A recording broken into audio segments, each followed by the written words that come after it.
You have made it to Stu and the Nunn, an online radio show that looks to inform, educate, and hopefully make you laugh. Stu and the Nunn is a show focused on national security, policy, politics, and selfless service. We do this by not only interviewing guests, but also sharing our own perspectives and asking you, the listener, to interact with us on our show chat room, via our Facebook page, and on Twitter.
That's right, everyone. Welcome to another episode of Stu and the Nunn. And thank you, live studio audience, virtually, for being there for us. And, hey, we're top notch here with the sound effects. I got more. I use them sparingly. But tonight I don't need sound effects because I got a phenomenal guest host here, Mr. Travis Wilson from Alpha Elite Performance. I couldn't even say it. It was Alpha Elite. I'm looking at it. Hey, Travis, how you doing? I'm good, man. I'm good. You barely got that out. I know. I kind of paused. I had like a freaking little brain fart there. I was like, that. But yeah, man. Welcome back to the show. I think last time you were on here was a guest. And yeah, I was, and it was a lot of fun. I think I must have did a really good job because you guys asked me back. Yes, absolutely. It's a long list, man. A lot of people are fighting for that guest host job, so you worked your way right to the top. Was I last on the list? You probably asked about 10 other people, and you're like, ask Travis, he'll do anything. You were first. We were like, that guy escaped from the socialist state of California to the great Republic of Tejas. We've got. I did. That's the last time we talked. As I was in California, and. Yes, and you were like, "Hey, I'm moving. I'm gonna get out of here." And Toby was like, "Get to Georgetown," and all that kind of good stuff. And then you got down there. Oh, California, yeah. It was I told my wife a month before we moved. I said, "We're getting the hell out of here," and she's like, "Oh, okay." Actually, it was 2 months, and we flew out to Georgetown or to Austin and checked out Georgetown, and wasn't really feeling the Austin area. It felt like I was moving to San Francisco. Yeah, I call it the little San Francisco of Texas. That's exactly what it's like. Oh, it's insane. Yeah. It's being destroyed. But Georgetown was nice, but it just it wasn't really calling my name. So we hightailed it out to Montgomery, Texas area and fell in love with that community. It's extremely red, and I don't know, everybody's just so nice. Emily is not used to Texans and how nice they are. Every time she's pulling over when you want to pass, and they pull right over on the shoulder and let you go around and wave. Oh yeah. Yeah. And the kids, they're yes ma'am, and she's like, oh, they're calling me ma'am. Now, is she from California her whole life, or she? No, she's not from there. She's from Colorado. Colorado Springs her whole life, and okay. Yeah, so I took her and moved around. Yeah.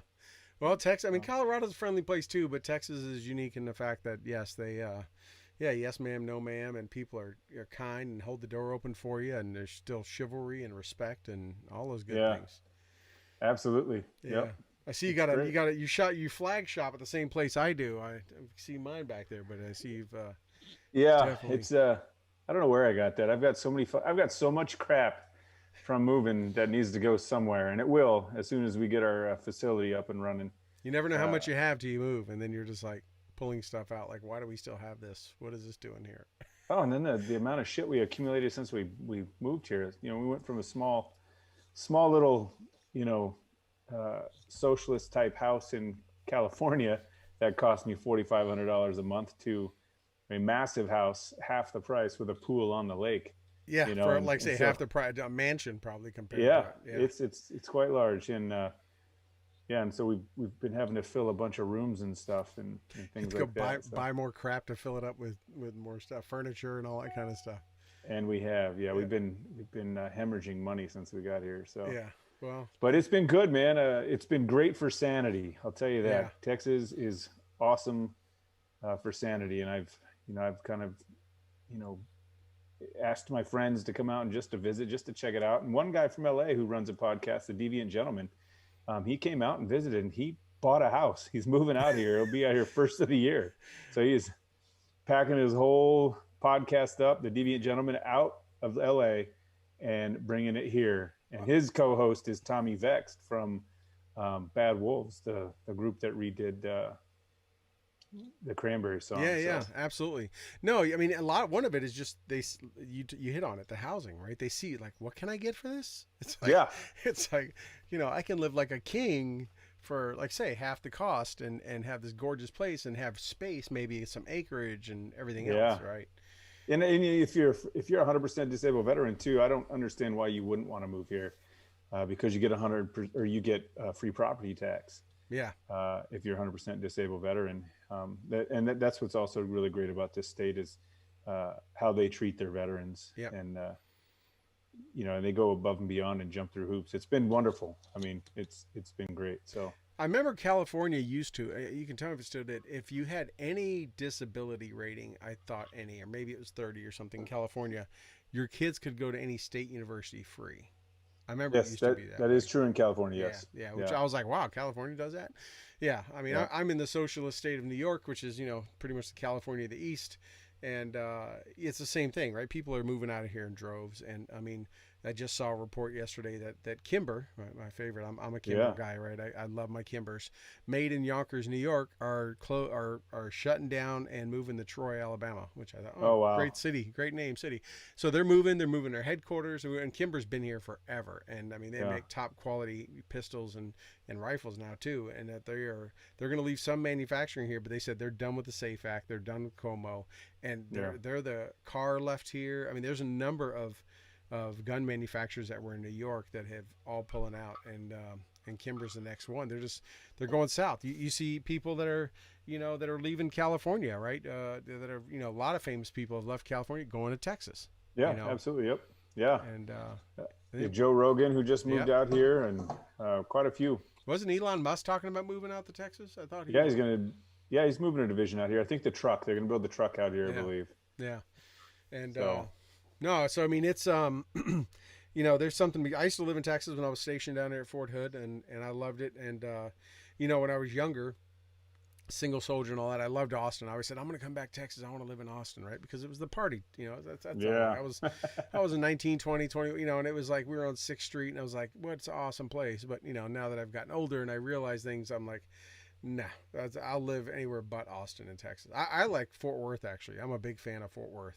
Yep, was just up there for the World Series and went to Game 5 and got to experience a little bit of Fort Worth, and it was wonderful. Yeah, it's a little bit more. People are like, why not Dallas? And like, Dallas a little too busy. Fort Worth, you actually got some space, and it's almost like it being in a different state completely from Dallas. It is Dallas is fast, busy, kind of very. A bigger version, not as bad as Austin, but not too much. Fort Worth's a little bit more laid back. And the folks I know, good friends of Toby's and mine both that live out there, they got space, they got guns. Yeah, and absolutely. They use both liberally. So, So you're down there in Tejas now in the Great Republic and getting settled in, kids getting settled in. Everyone's no, so the kids are still in California with their mom. So they are? Oh, just you're right there right now. You're doing a Geo Bachelor thing, huh? Yeah, well, no. So I'm divorced. The okay. kids live with their mom in California, and then Emily. That had to be a big decision then. It was a huge decision. It weighed on me pretty heavily there for a while, but I talked to them, and they've already been out and experienced Texas and loved it. And they went back and told their mom they want to live with their dad, and she was just like, hell, I knew it. I knew this was going to happen.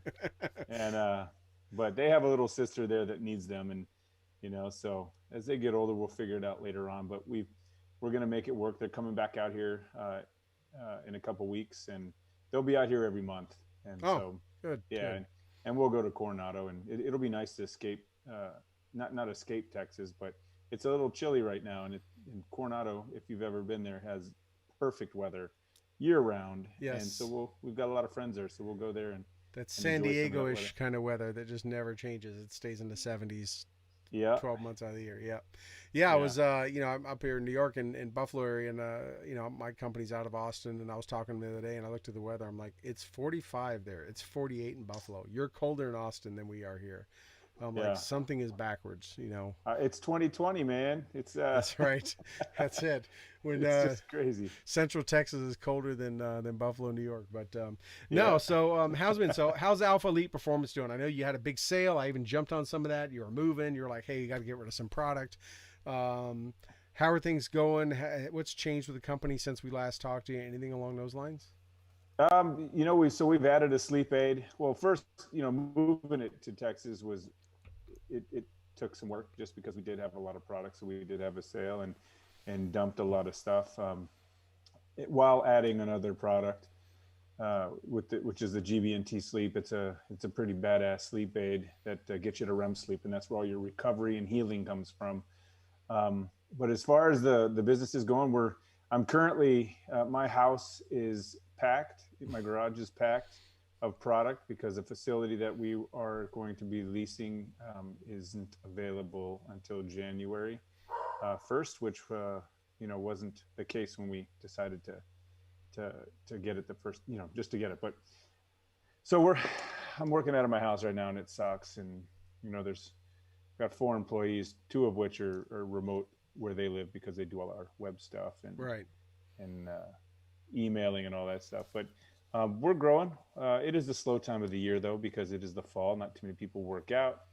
I think the best product we have in the wintertime, fall time is our fat burner. Is it really? Is it the slow time of the year? People just, the ones who don't have the willpower to say no. Right. Is it? I didn't realize the fall. It was is. The slow The fall time is of the always year. the slow time of the year. I mean, you got to think. Wow. It is only because, well, think about it. January 1st, everybody's back in that gym. Oh, for at least a week or two. In the fall, we've got Halloween, so we just start eating candy. Yeah. At least a week or two. Yeah. So candy and then Thanksgiving. These holidays just kind of fall in line with each other. Yeah. So that makes sense. That's So I'm guilty of it already. I guess.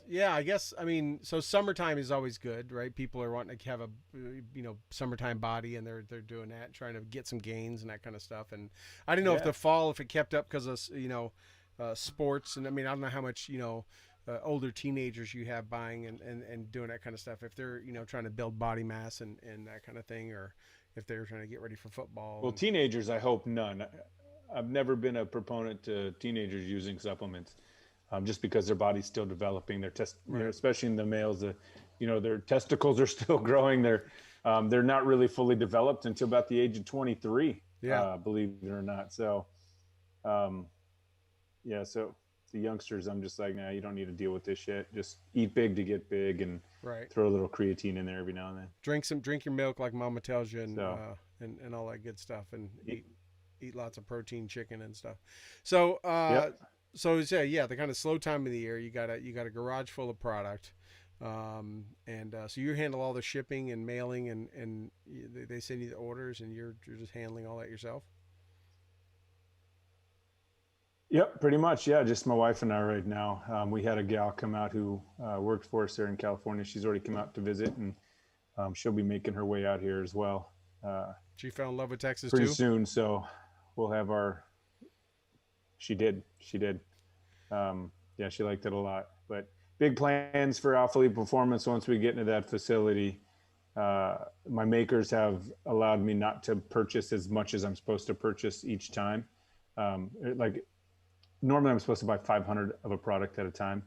They've allowed me to make smaller orders because they know I'm in this transition process into this facility in January. So all of this I could have did this the right way and took my time, but I wanted the hell out of California. Yeah. So like I said earlier, in 2 months, I made the decision to get out of there and move to Texas. So. Did you already register to vote in Texas? Are you going to be voting next week there in Texas, or you still stuck to vote in California? But it's good to be here. I'm sorry, what'd you say? Or did you register to vote in Texas, or are you still? Oh yeah, we registered to vote. We already voted. You can only imagine who I voted for.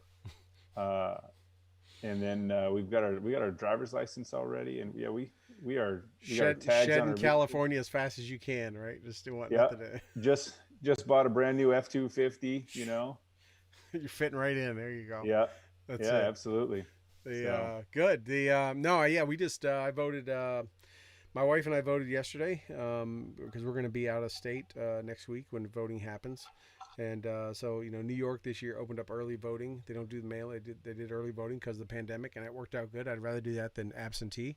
yeah. And, so we stood in line. I think it was Saturday they opened it up. It was, you could pretty much vote anywhere in the county, but, they have places nearby. And it was 4.5 hour wait to vote on Saturday. So I was like, well, glad we didn't go then. And then, so we went yesterday. It took about an hour and 40 minutes. Wasn't too bad. It actually, but the line was a pretty good length, but everybody's 6 feet apart, and it was moving pretty good. I mean, you took a step, you moved forward a spot, pretty much about every 45 seconds on average. Yeah. I mean, you really weren't stopping, and we were just talking to people around us. I was doing calls for work and on emails on my phone, and before you knew it, you were up there and did your voting and fed it in the machine, and you knew it counted. So Yeah. Good. it felt That's good to good. get it done. We were afraid that we'd keep holding off, and then Saturday we're scrambling trying to get it done before we leave. So, yeah. That's good, and I know what you mean when you say it felt good to get it done. It feels good to vote. I'm glad that we live in a country where we're able to do that, and it actually counts. At least I hope it counts. Yeah. I mean, obviously I live in New York, and unless enough people get pissed off here, it's going to go. The state's going to go blue. It always does. It's a guaranteed. But there's a reason why Hillary ran for senator here, because the devil himself could run here, and he's going to get in if he runs as Democrat. Right. So, but still, it's like, hey, I'm making my voice known. And, I look at the numbers of the counties when it's all said and done. I look at all the stats and see how each county voted and kind of stuff. But it's still, I tell people all the time,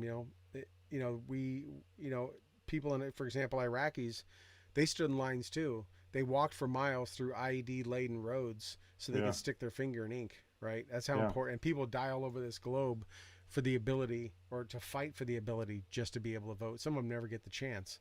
Yeah. And they fight Same tyranny. Same within Afghanistan. Right. They had to hope that they weren't going to get blown up by a bomber. So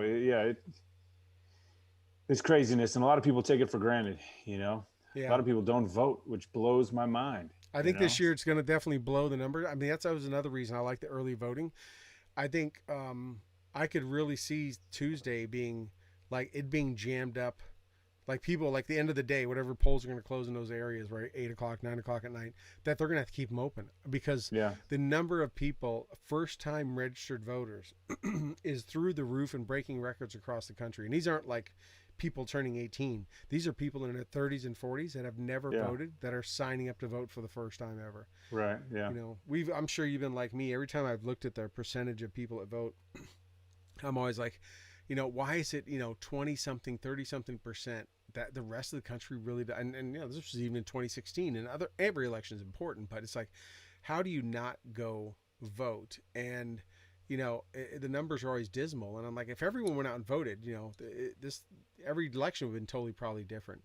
In Australia, it's against the law not to vote. You have to vote. They can even jail you, I think, but I know they'll fine you the first couple times if you don't go vote. They show up at your house. They're like, maybe that's good or bad, right? There's some idiots out there, especially in our country, that window lickers that shouldn't be voting, but Oh God, yeah. Right, but they're over 18. But at least you did it, and in my opinion, you cannot complain and bitch if you don't. Like, if you don't vote, then you don't have a leg to stand on, right? Right. And you can't protest. You shouldn't do anything until the next time comes around. I saw a stat that 21% of the veterans don't vote or didn't vote in the last election. 21%. Which blew my mind. You would think of any demographic, if you would, or class of citizen, it would be the veteran, especially what we've been going through for the last essentially 19 years, right? Where there's not peacetime veterans out there anymore, right?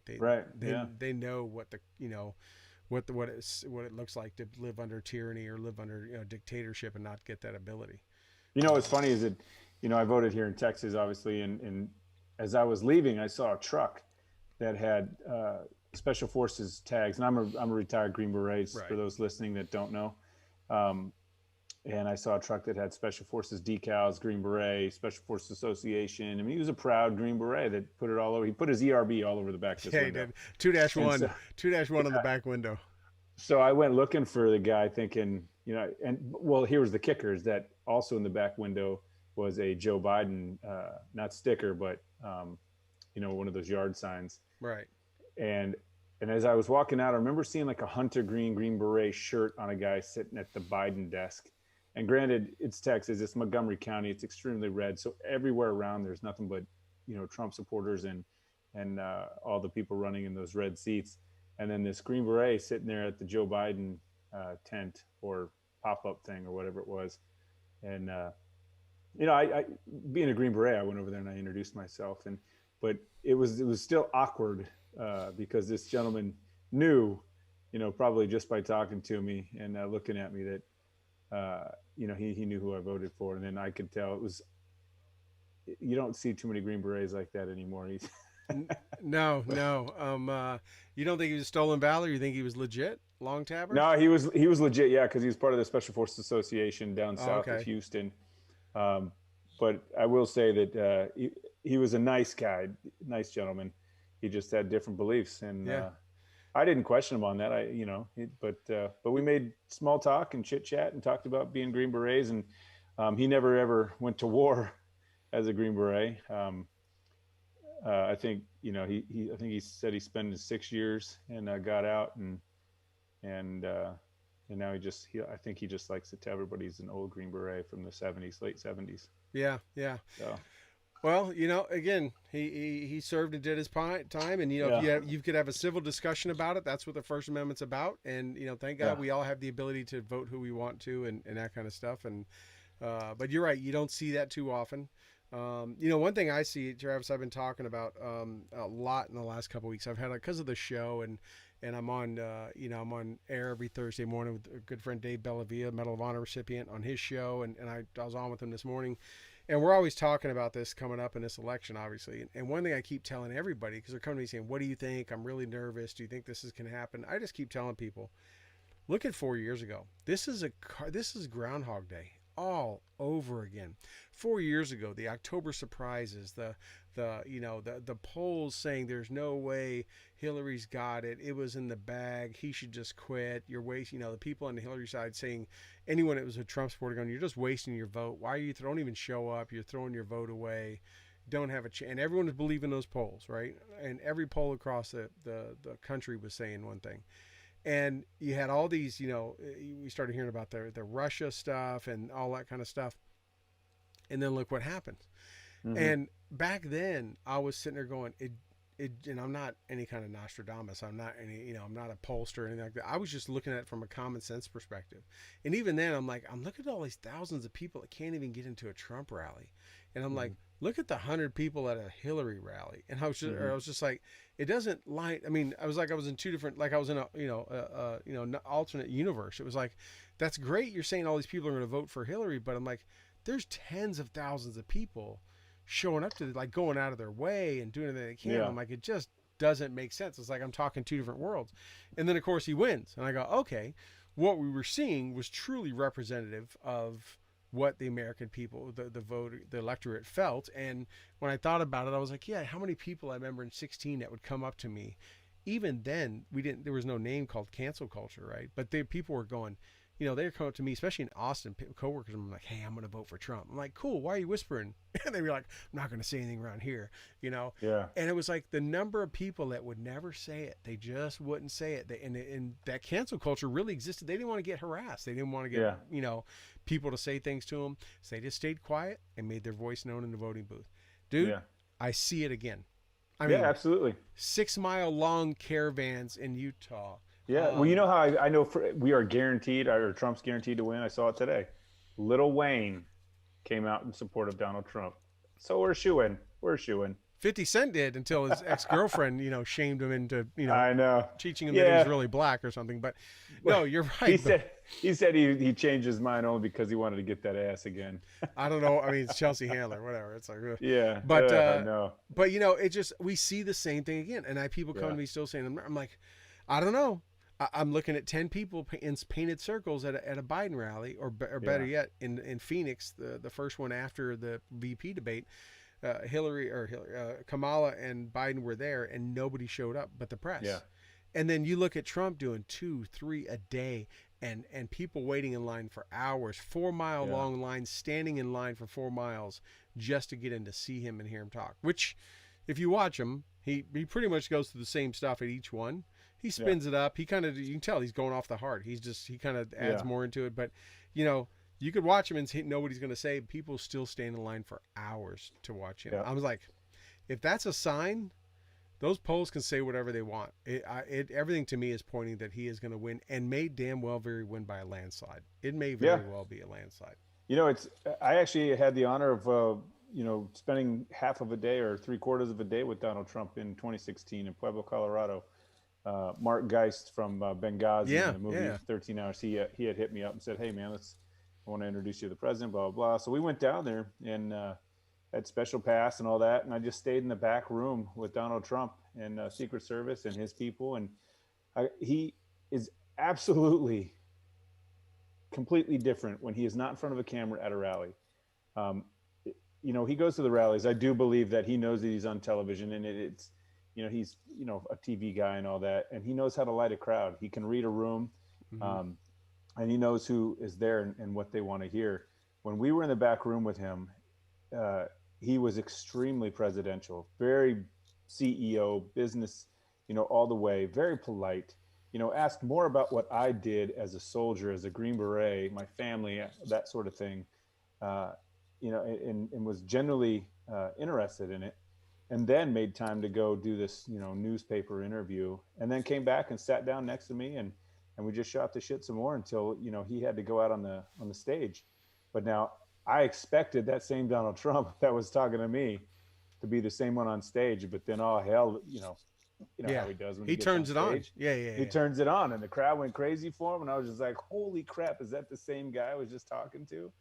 And, I know, I'm lucky enough to know enough people around his circles and pretty close to him. And, when I was at the White House last year, when Dave was, received the Medal of Honor, I was in the room with him, and we had some things. We were supposed to have a private meeting with him. I was one of the ones Dave asked to do that, and some stuff happened. They had to change it, but I was around him enough, and I know enough other people that have been around him and interacted with him before then and since then to know that, when I see stuff about the made up, crap about that he calls, vets suckers and losers and all that stuff, I just go, and I had a lot of friends of mine, some vets, some not, that, reached out to me and said, hey, what did you think about this? Are you still a big fan of this stuff? I'm like, there's no way that didn't happen. I said, and I know that because I know enough other people by name that I respect and I trust, who are around him and have been around him, and there's no way he says that. I know the Gold Star families that he sits down with and spends, where you're supposed to have 10 minutes, and he spends 2 hours and blows everything else off, and he gives them undivided attention.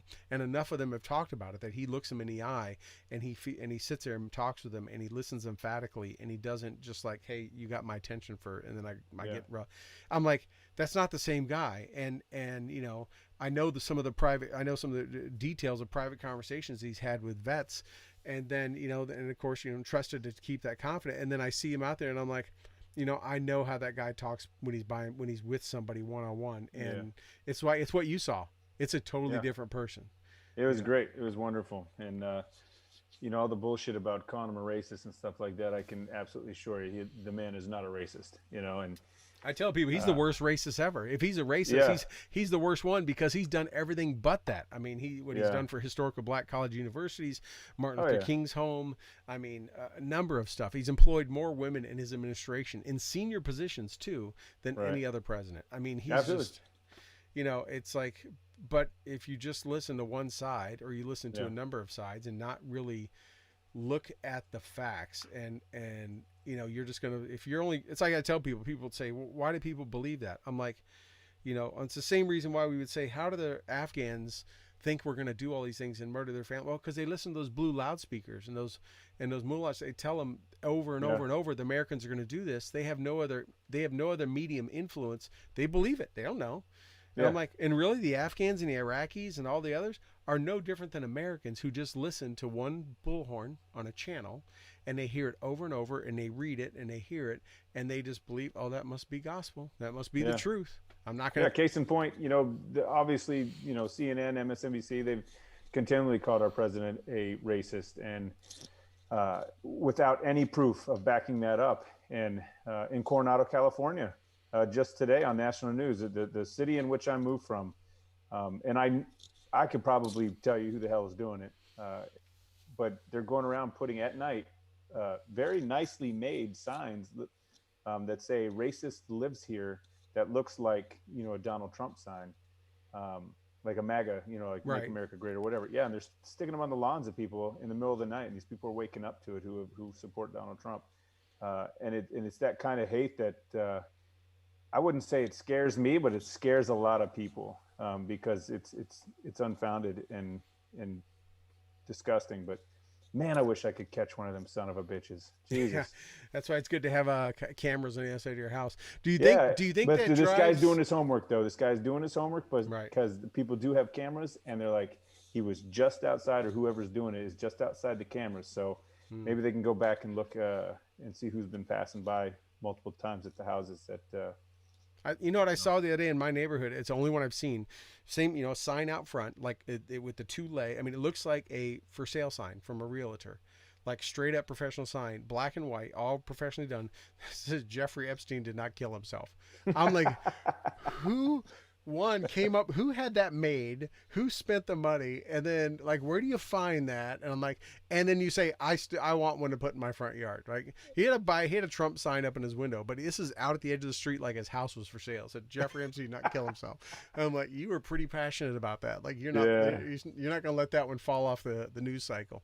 But I thought we have a guy in our neighborhood who we all have really big yards in this neighborhood I live in, and he cuts Trump 2020 and dyes it red into his yard, and he decorates his trash can for every Monday and Thursday pickups with Joe and the Hoe, and he pressure washed Trump 2020 into his driveway. He's got about 50 "Make America Great" signs, Donald Trump signs in his front yard. He is passionate, and he just sits out there. He's obviously retired. He just sits out there waiting for somebody to say some shit to him. Yeah, I bet he does, and I bet he has something within arm's reach too. Oh yeah, because it is Texas.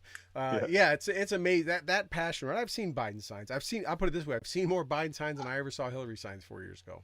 I didn't think they even made any Hillary signs. I never even saw them. But I do see Biden signs, but definitely not at the level. And in all honesty, there wasn't a ton of Trump ones 4 years ago, but there's still a silent majority. I have neighbors of mine that have them, and they show them to me in their garage. They have them in the back of their garage. They're like, they don't want to get their house egged or attacked or whatever, and they want to keep the peace.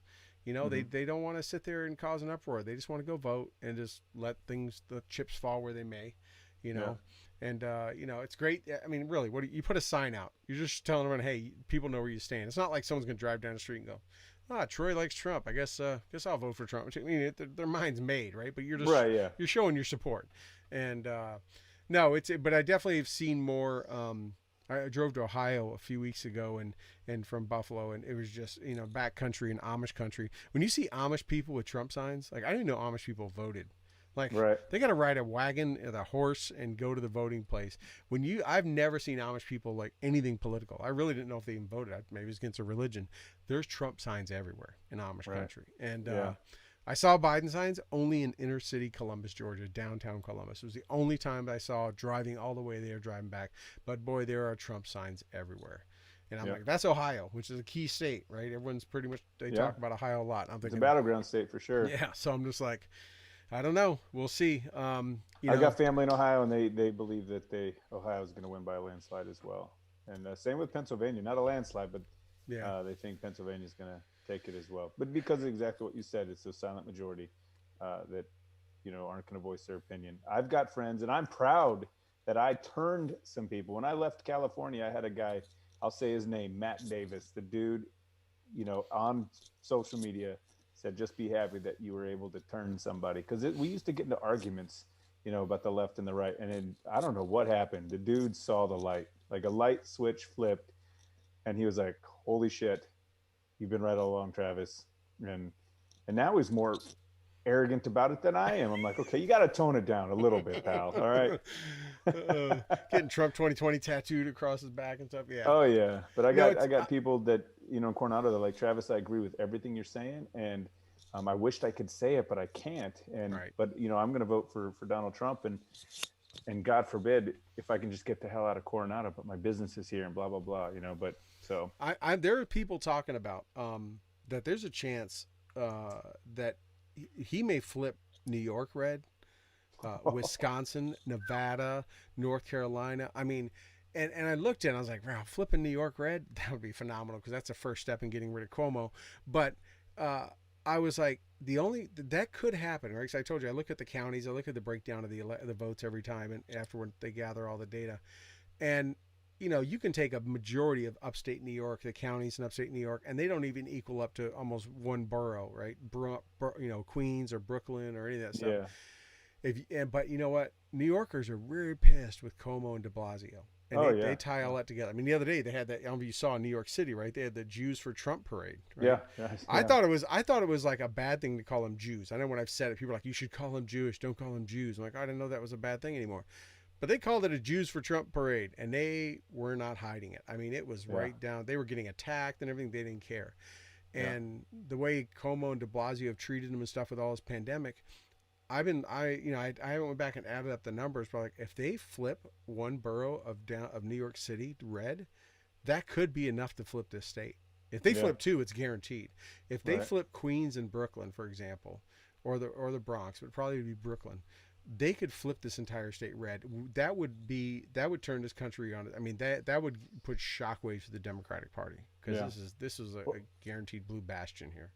Well, let's bring up a what if or a hypothetical. What if Donald Trump loses? And Mitch McConnell said today, like there's a 50-50 chance of the Senate, losing to the left, and I mean that's every damn time. It's right. But what if we lose the White House? What if we lose the Senate and they control the House? I don't know if we're gonna be able to take back the House this year, but I'm hoping we can. But that's where the real it really comes down to the House and Senate. The local races, absolutely. The presidential race is big, right? Yeah. But if we could control, if we kept this, the Republicans kept the Senate and they took the House and it flipped in the House and the White House flipped to Biden. Well, here's the reality: nothing's going to happen for the next couple of years, right? They're still going to be in a standstill. Jack and shit. Yeah. There has to be a mandate, right? There, either side. Because look, even if Trump wins and they keep the Senate and the House stays Democratic, right? Then look how much has happened in the last 2 years. Damn near nothing but a whole bunch of investigations and crap. Right. So let's say the President Trump loses, Biden wins. If Biden wins and the Senate flips, I mean, I guess we're gonna just ride the storm out for the next couple of years. But I can't imagine it's gonna be pretty because the Democrats seem to just have a revenge that they just don't let go. They don't forgive and forget. It'd be if the Republicans win if they can flip the House and they win the White House, just like before when George W. Bush had a mandate, he had the first 2 years where he was all Republican controlled, and they kind of pissed it away. They really didn't do much with it. They have to come in there, they have to make changes. I mean, we see on the Supreme Court changes are being made, but if they can't squander it, right? Because pretty much every 2 years they're gonna, enough people are going to screw up and they're going to convince enough of the voting public to flip it back or something. But if you get a mandate for 2 years, do something with it. Put those principles in place. Get the foundation in place, all that kind of stuff. If you don't, shame on you. Did you see that Nancy Pelosi said they were going to try and impeach Amy Coney Barrett? Amy Coney Barrett, yeah. You know what? They dropped the word impeachment like they use the word racist now, and they use it so much it has no meaning anymore, right? Right. Yeah. I was talking to someone about that the other day. Toby and I talked about it. Years ago, probably you and I were younger. It was like to call someone racist was damn near like calling them Hitler. I mean, it was the worst thing you could say. It was the worst bomb you could drop. Worse than this N bomb, C bomb, any other bomb. That you just didn't say it. I mean, you could almost say you hated somebody, and your mama never wanted you to say you hated somebody, right? But you never called anyone a racist. There was nothing worse to say. Now you just wear a hat or you have a flag and you get called that. So it's diluted. And they use the word impeachment so much. Same thing. You say impeachment, right? That's the reason why it's such a big deal for Clinton, because obviously, it's been so long. It's not something they wield that sword out too often. Right. And it's like to just say they said they were going to do that Kavanaugh too. They were going to impeach Kavanaugh. They're going to impeach Barr. They're going to impeach, just hush, Yeah. They need to take a lesson. Could Trump have jailed Hillary and went after Hillary? I guess he could have right away. But he didn't. He's like, hey, let's heal. Let's get past this, things or whatever, and just lets her squawk up in upstate New York and say what she wants. But, it's not about holding revenge. If they win, if the Democrats win, then prove half this country wrong and do something positive with it, right? Yeah. Not pack the courts, not do that. Show how the Democrat platform can be better for this country than what we've had, because that's really what they should be running on, right? Mm-hmm. I was telling somebody today, you want to get in an argument with me if you're a Biden supporter? It shuts everyone down. Dude, this is the guaranteed way. Just say, okay, tell me why you're voting for Biden, but don't mention Trump. Yeah. You can't do it. They can't do it. Not at all. You can't mention Trump. You can't mention administration. Why would you vote for Biden? What's the reason? And it's just silence. They're voting for him because he's not Trump. Or because they don't like Trump. That's not the reason to vote for someone. Just like not because their skin color, not because their gender is the reason to vote for somebody. Right. Yeah, it's going to be interesting. So I'm kind of eager to just get it over with. My gut tells me, actually my soul tells me that we don't have anything to worry about. But I'm just eager to get it over with, and let's just move forward and have our parade and our parties and. What do you think the fourth's going to be like? Do you think it's just going to go to hell in the handbasket? I mean, the Texas governor is deploying National Guard. You have states that are deploying. New York City's putting armed guards out. I mean, yeah, I do. Yeah, absolutely. I mean, look at the Dodgers just won the World Series, and they, went and looted in LA, over dumb shit. So, I can only imagine that when Donald Trump is elected, the left is going to just go absolutely batshit crazy. It's already been said, the Antifa and all those idiots have said that they're going to, destroy every city, go after those Trump supporters, and they're not ever going to stop. Which, in my case, bring it on, motherfucker, because I'm ready for that shit. Yeah, it's funny because the Trump supporters are the ones that pretty much have the stockpiles of ammo. Let's just be honest. Buddy, I'm not going to lie. I want a legal CONUS kill, okay? I've had my You want to be the first kid on the block with a... Yeah, legal. So yeah. I've got some pretty awesome toys, so... but that aside, I'm flying on the 4th. I'm headed to Boston that day, and I'm hoping that it all goes smooth.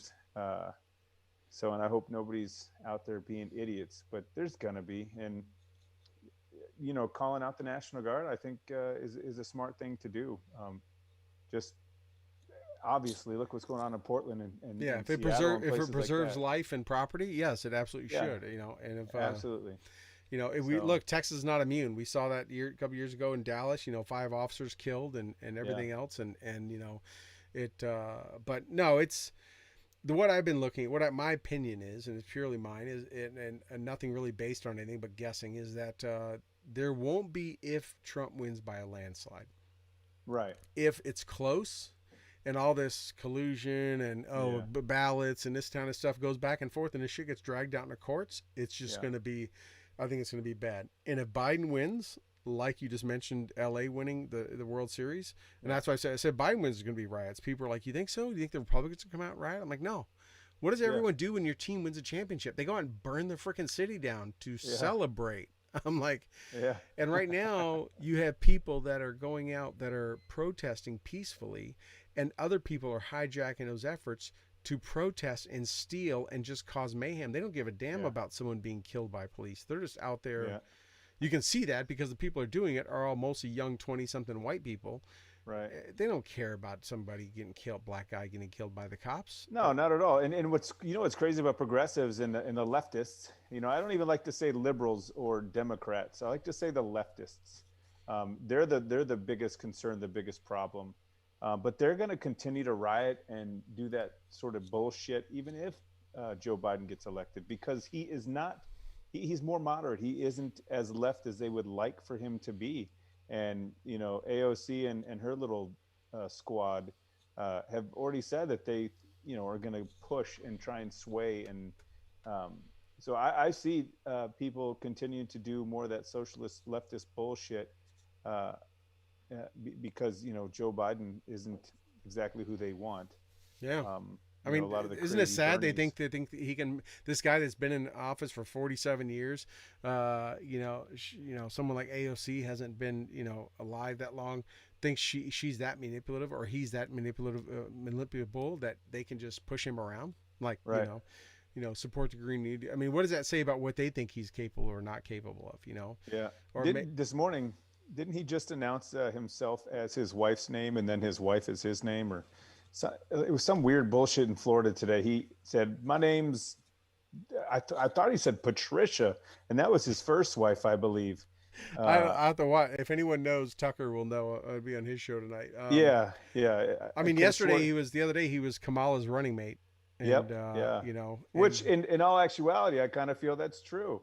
well, You he know? did call it the Harris Biden administration a few weeks ago. I mean, it's like Yeah. it's slipping out a little bit, and Maybe he gets elected and he steps down in the first month. Like I'm just not feeling it. I feel sick. I said a You couple know. weeks ago when Nancy Pelosi introduced the 25th Amendment stuff, wanting to put a committee together, everyone was like, "Oh, she's going after Trump," and I said then, "No, she's not. They're doing this for Biden. They're not Yeah. doing this for Trump. Trump's cabinet. Everyone's not going to vote and approve him to be stepped down by the 25th Amendment. They're getting this ready so Kamala can just step in Right. because they know his mind's racked full of dementia, and they're going to say he's not safe or capable of doing this, and Yeah. he's going to surround himself with all those progressives, and they're just going to put a lady who came in 17th place out of the Democratic run for the primaries, who wasn't even liked by her own people in Right. California or anybody, as the president. I really think that's what that was for. Yeah. No, I agree with you. I agree.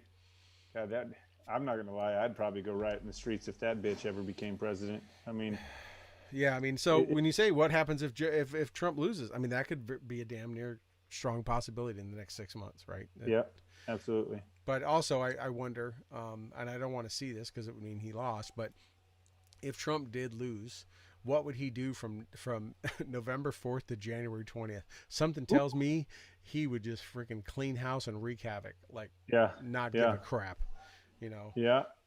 Yeah. Because I mean, he doesn't give a crap now. He hasn't given a crap the last 4 years, and he would just, keep pushing those charges, keep doing this, investigate Hunter. I mean, it'd be gloves off. Yeah. Absolutely. Yeah, it'll be. I don't know what we're gonna talk about. I mean, we have been so this show and our topics. I mean, well, in all reality, right? For the last 4 years, there's never been shortage of topics. I mean, people would ask us, "What are you and Toby talking about?" Like, we'll just wait till Thursday and see what happens because it's probably going to be something news generating running on that day. And sure enough, Right. everyone and some people they're polling. Some people are saying if Biden wins, it's going to be boring again. Like people are addicted to Trump. Yeah. Democrats are. They're like they look forward to that. I mean, what's MSNBC and CNN going to talk about? Right. Yeah. I mean, Absolutely. Rachel Mao might as well retire if Biden wins. Morning Joe should just move off into the sunset too. Yeah. I mean, they can't just gonna praise the president all the time. I mean, I don't know. We'll see. yeah, We'll see. It's craziness. It's craziness. well, hopefully people are, they're taking this time and taking this time of what we've seen in this pandemic to keep themselves ready and prepared. Right, something that. Probably when you came back from deployments and stuff, I know when I came back, people were like, "You're too hyper vigilant. You're too on edge." And like, hyper vigilant, is that a bad thing? Yeah. And there seemed to be people were like, "Why do you always want to, always have a gun with you? Why do you want to do this? You should be, you're not in combat anymore." It's like, but now people are hyper vigilant. Now it's considered a good trait, Right. right? To be prepared, like the Boy Scouts say. Yep. Absolutely. Yeah.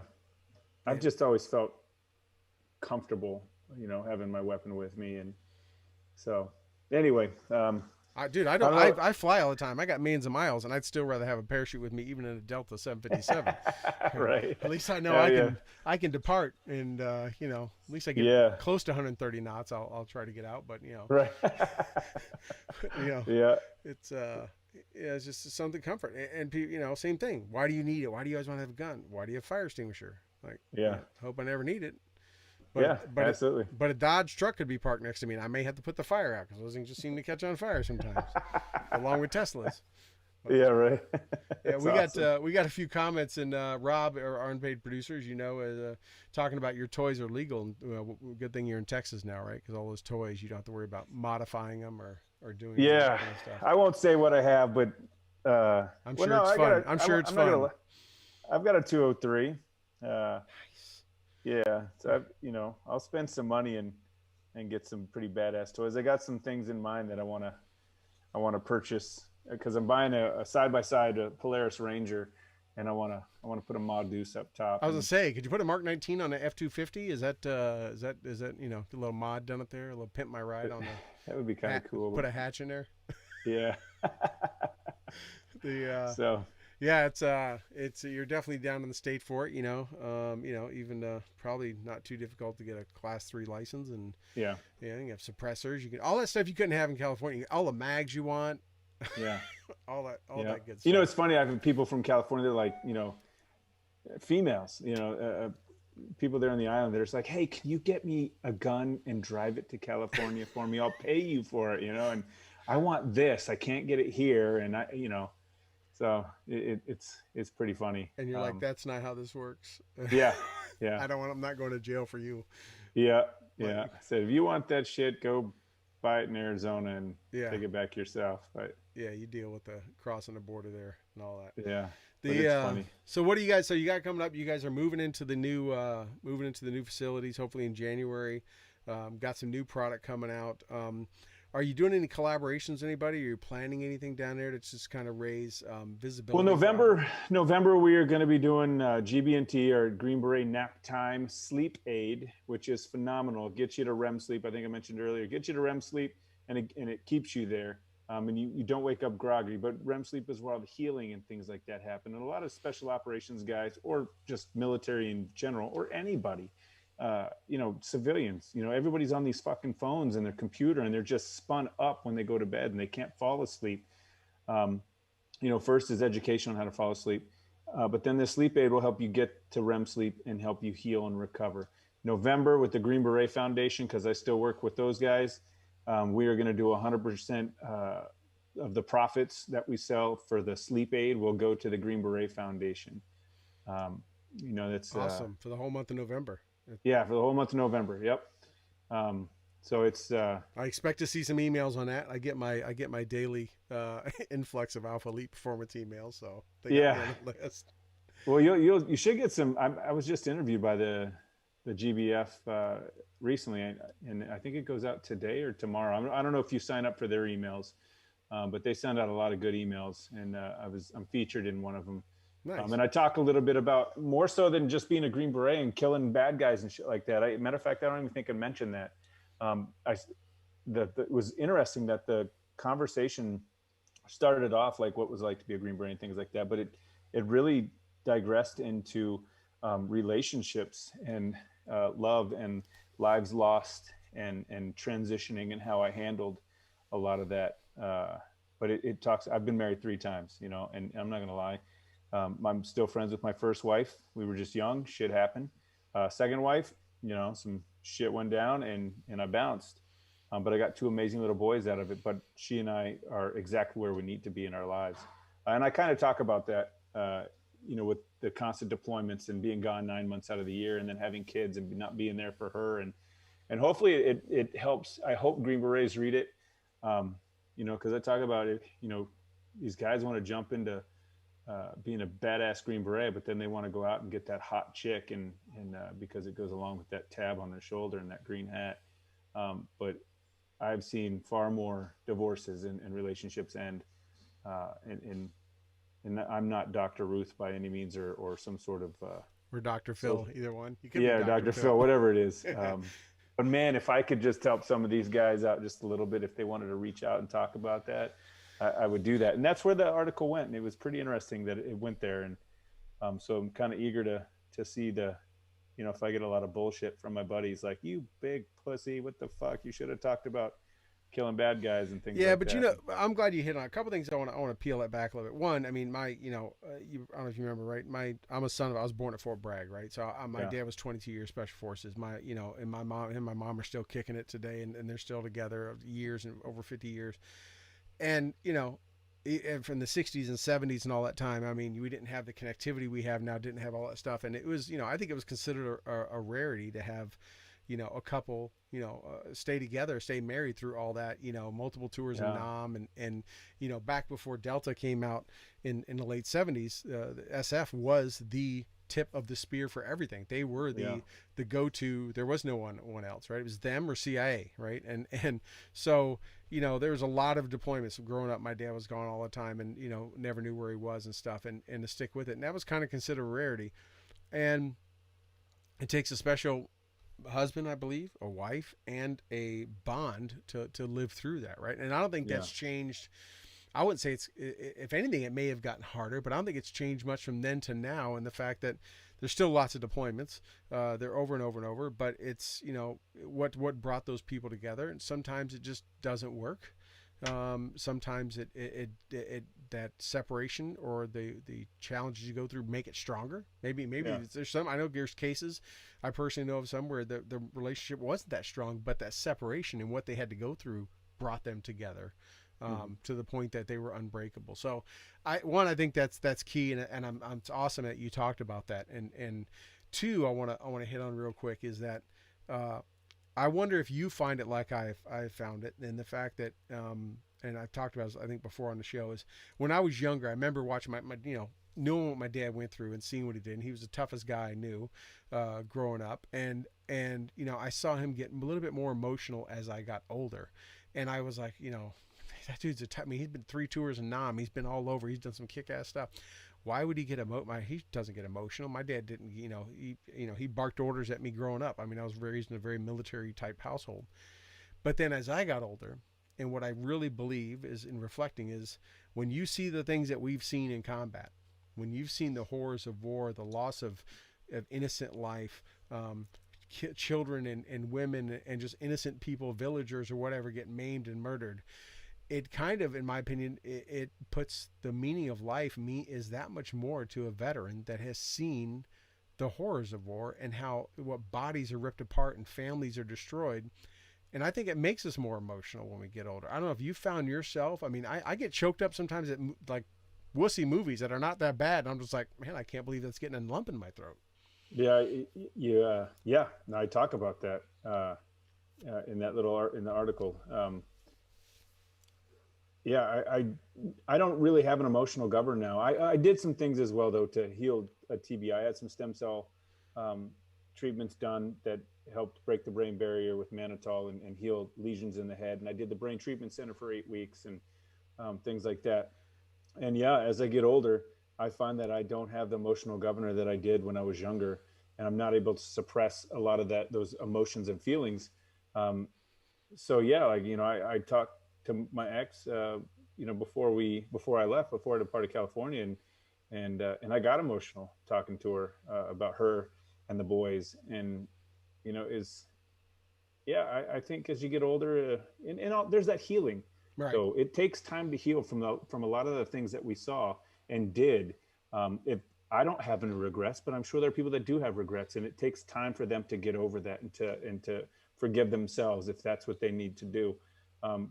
But yeah, as we get older, I think that's what makes us human. I think that's what makes us human, right? If you didn't have it, the Army, I say the Army, but all the branches to train people in combat arms, whether it's PJs or no matter what it is, SEALs, they do a great job of teaching us to our brain to desensitize itself to what is in our DNA, which is to respect human life and not take human life, right? We're able to look at somebody and not look at them as a father or son, and we look at them as a target. Right. Yeah, absolutely. And we have no problem. And we have crude humor, and we deal with it by having crude humor that most people in the civilian populace would be just, horrified at.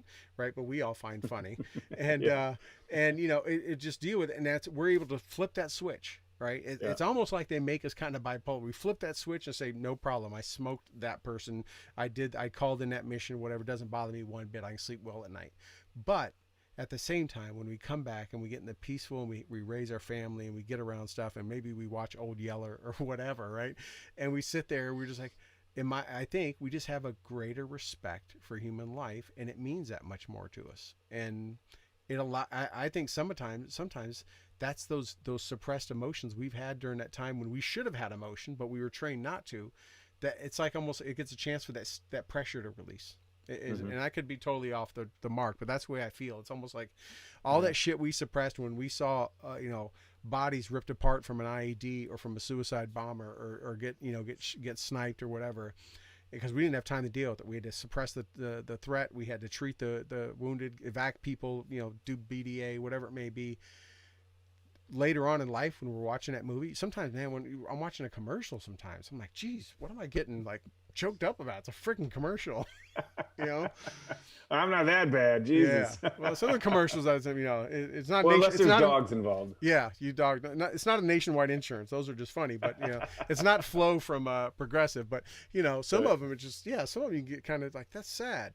But I was just wondering if you have seen or felt those same kind of things. It sounds like you have, and absolutely. Yeah, and it's like I say, we've seen enough people not lives end when they were just in the wrong place at the wrong time. Right. That I think, but at the same time, if we see that threat to us, right? I think any vet has no problem flipping that switch again, right? Yeah. Like coming into your front yard and doing this and doing whatever. Oh, it's like riding a bike, buddy. Yeah. It's like riding a bike. It's like ding ding, right back on it. So yeah. But no, man, it's I'm so glad you're down there. Hopefully when I get the traveling again, we get down there, you and I and Toby get ready to link up. It'd be awesome. Absolutely. Let me talk about Toby real quick. And I've got the opportunity to go on a hunt with him for alligators. Yeah, you did. Yeah, through Veterans Outdoors. And, for those listeners that, the hat that you're looking at there that Troy's wearing is Veteran Outdoors. And that's an awesome nonprofit that I will tell you I thoroughly enjoyed. I got to kill an alligator, hunt an alligator, and harvest it, if you will. You got to hunt a dinosaur. Yes. But the best part that I got out of that weekend was the fellowship that I had with a fellow Green Beret who broke my heart when I met him. Justin Minchaka had been shot in the head with a PKM and lived. And obviously he's not, you can tell that it takes him a lot to think about what he wants to say and things like that. You know him from before? You guys were served together, or did you meet him No, on the hunt? I didn't know him at all. I was just asked to go on this hunt, and the two of us were kind of the guests. But the best thing I got out of that was the fellowship with everybody that was there, and we just sat around, and they didn't really ask us too many questions. Some people asked some questions, and then they sat there and they listened, and but really it was just a bunch of guys sitting around drinking beer and having a great time. And it was such a good release. And it was a release that I didn't think that I needed or wanted. But when I left there, man, I just left with a big old smile on my face. Like, man, that was like being with the boys again. Yeah. It was like being back on that ODA or in that platoon or in that squad and smoking and joking and just having a great time. Whether you would have killed anything or not, it still would have been a great, right? And I almost didn't. I there was 5 of us that killed an alligator, and I said, hey, let all these other gentlemen go, and I'll take the last one. But it came down to the wire if I was to get it or not, but I ended up getting one. And but yeah, it was a fellowship, and I made some friends, and huge fan of Veterans Outdoors. Yes. And I'm actually gonna go hunting with a couple of the guys next month. In Lampasas, Texas. We're going to go on a deer hunt, and then they're going to have their function that they're going to have there in Georgetown, I think November 15th or 16th, 15th. So it'll be good to see all those guys again and help raise awareness for their cause. And yeah, we normally have the VO big fundraiser in May, and I think it is in it. We missed it this year, and it's a great time. Toby has me come down for it, and it's a phenomenal organization. I mean, we obviously VO is a big sponsor of our show, and you have no shortage of. Literally, it's like which one of my 25 VO hats or shirts and stuff am I going to wear, and but no, it's great. He told me he was able to get you on that, and that's awesome. That what a way to welcome to Texas, huh? I know, right? It was literally the second week that I was here. Go gator I'm hunting. telling everybody, I'm like, I'm going gator hunting. Everyone's like, what? I've lived here my whole life and I've never even seen an alligator. Yeah. And they live in the area. We have them in this area that I live. So Yeah, that's that like I say it's that bonding. That brotherhood of we were just talking about this last week on the show. It doesn't matter what generation or whatever it came from. I mean, you could have been hanging out with Vietnam vets or anybody, and it's just I've hunted with folks from a good friend of mine's his dad's best friend. We were hunting. They're from Salton Sea, California, and we were hunting caribou in Alaska, and this guy dropped paratroopers over Normandy. He and I, old dude and I are on our four-wheeler together, and the generations that far apart, and you could still bond, right? Yeah. And that's therapeutic too. I mean, we talked about it. The guys that came back in World War I and World War II rode across that pond for months on a ship, and they talked through everything, right? Us now, they rush us back, right? I was in the combat theater 24 hours ago. I was strapped and clapped, and now I'm sitting here, out processing or whatever. I'm at home in Mama. Yeah. And we don't get that, right? And that's why I think we have a lot of guys seeing issues and stuff. Those guys that rode across those ships, they talk through the good times, the bad times, and by the time they landed back on shore and they walked down the gangplank and all that kind of stuff, they had released a lot of that. So I think what VO does, and both in the hunts and the fishing trips and everything, and anytime you can get with vets like that and just sit around. Even if you're just going camping, just sitting out in the woods, I think it helps a lot. It releases those demons for sure. Yeah, absolutely. And what a great blessing you had there with that. Oh, it was great. It was great. And I hope to give back, and I will give back. Yeah. Any way that I can. So I've got the Green Beret Foundation that I work for, with two different foundations altogether. But the VO, it's a good thing. It's a great thing. Toby and mine's our good friend, great Green Beret, Tim Kennedy. I've seen him at those auctions buy hunts, spend lots of money buying hunts, and he just buys them to give to vets, right? And that guy's served and done a ton, and he does it for that same thing. He'll buy a hunt, a nice gator hunt, a nice whatever hunt in New Mexico, whatever, and just gives it away and tells Toby, take a couple vets on a trip. I mean, and that's great. That's our community looking after our community, right? Yeah, so absolutely. Tim's good people. He does some good things. So. He does, and he's a funny dude. He has no shame, and he's something. But no, well, that's good. That's a good plug for VO. One of our great sponsors, along with Listen 9, Kermode Outdoor Development Group, Boo Hammer, Gear for Grunts. I got my Gear for Grunt shirt on for Doug, but. With the link you have with Doug too. He lives down in Austin. He makes some great Gear for Grunts, makes some great tactical equipment, things like that. Doug and I served together in Alaska, and he's doing great things down there too, and giving back to the community. So, I get down there. Lots of good people down there, who are always asking me to move to Texas because I know a lot of folks there, but. Oh, come on. Yeah, need to get down there, but get out of this communistic state. So anyways, well, hey, man, I thank you so much, Travis, for coming on and filling in for Toby. And just great shooting shit with you and talking. And just, we had to talk some politics. I mean, we're, 5 days out or whatever. And from the most important election this country's absolutely ever had. It was great just to get some different perspective. And good seeing you in Texas. And hope to stay in touch, bud. Absolutely. Anytime. If I did better than Toby, let him know, and I'll fill in for him from now on. It'll depend on. We got to have you run tech. If you can run tech, then you may be a leg up, because that poor cat, he has some trouble running all the tech. So, but that's all right. So it was great, dude. And he'll probably need you to fill in from here once in a while. But it's just good to chat and catch up. And thank you for giving you some of your night. Thanks for everyone watching and listening for giving some of your evening. And check out alphaeliteperformance.com. You can follow Travis on Instagram at Travis Wilson AEP, or on Twitter at Alpha Elite Army. They got some great stuff. I am a user of it. I love it. You get the detox. I wasn't sure what that was. I asked Toby. He's like, dude, get it. And I was like, what does that do? And he's like, just try it out. Get it one time. If you don't like it, do not have to buy it again. I tried it, and I'm like, I don't know what this magic stuff does, but it rids your body of heavy metals and other poisons that you've inhaled, ingested, or rubbed in your body. And I would tell everybody that if they want to buy any of our products, use the code ELITE15, and it'll save you 15% at alphaeliteperformance.com. There you go, right here. You heard it. Elite 15, get 15% off, and you can't go wrong. But yeah, the detail, I don't know how it does it. I guess I knew what it does. I just don't know how it does it. I don't know where it puts that metal out of me, but you feel it. I don't know how I can't explain the difference I felt when I started taking it. And I stopped when I did some traveling, and I could tell when I got back on it. So yeah, that's some wicked magic shit you got there. So it's Green Beret shit. It's a Green Beret shit. It is green too, by the way. Just yeah, to mention it.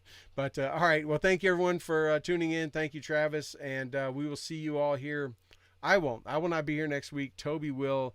I am going to be hunting next Thursday, so I'm maybe trying to kill me some big old deer down in Ohio, actually.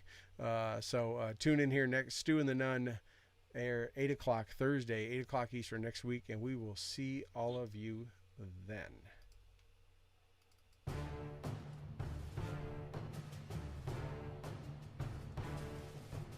Well, that wraps up another episode of the Stu and the Nunn Show, and we hope you had as much fun listening to it as we did hosting it for you.